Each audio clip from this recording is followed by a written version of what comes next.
Okay, so this is a pretty basic one. We've got a table here. Let's see. We've got number of meters. Oops.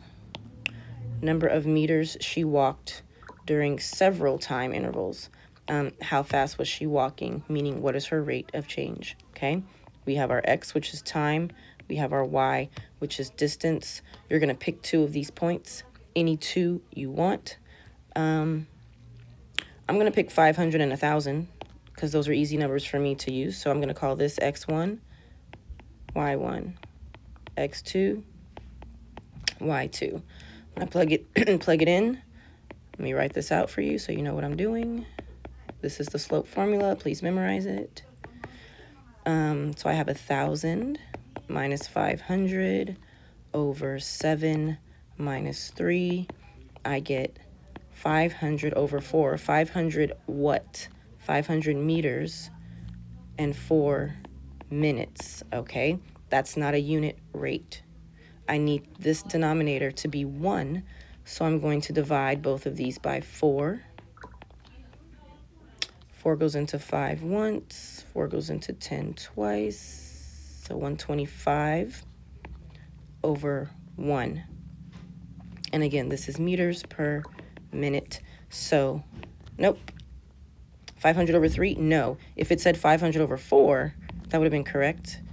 And now I'm left with C and D. Please don't fall for D. A lot of times you might mess up and put your X's on the top, but the correct answer here is C, 125 meters per minute. And that's it. Let's move on to the next one. Okay, next problem. Let's go ahead and read and annotate. The amount of paint remaining in a can after painting a certain number of chairs is shown in the chart below. Which of the statements about the rate of change is correct? Select all that apply. Please pay attention. Sometimes on exit tickets, it says choose two or select all, and we only pick one. This means there's going to be more than one correct answer. Okay, so the numbers are getting smaller, so my rate of change is going down. It's going to be a negative number, okay? So just be okay with that.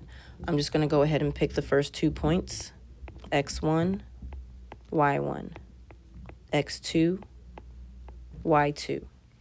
What's my slope formula? Y2 minus Y1 over X2 minus X1.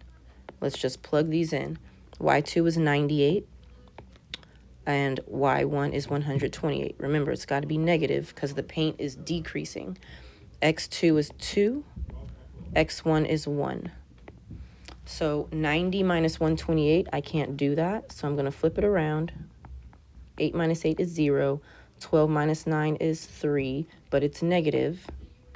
So I have negative 30 over 1. What does the 30 stand for? This is ounces of paint, and the 1 stands for chairs.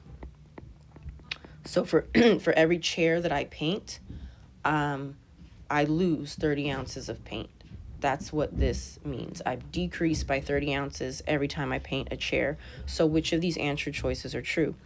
As the number of chairs increases, the amount of paint increases. No, the more chairs I paint, the less paint I have, not more. Painting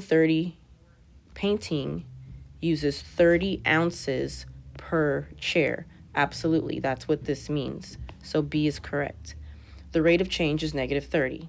Yes, because negative 30 over 1 is the same as negative 30. The rate of change is 128. No. No, it is not. I hope no one chose that one.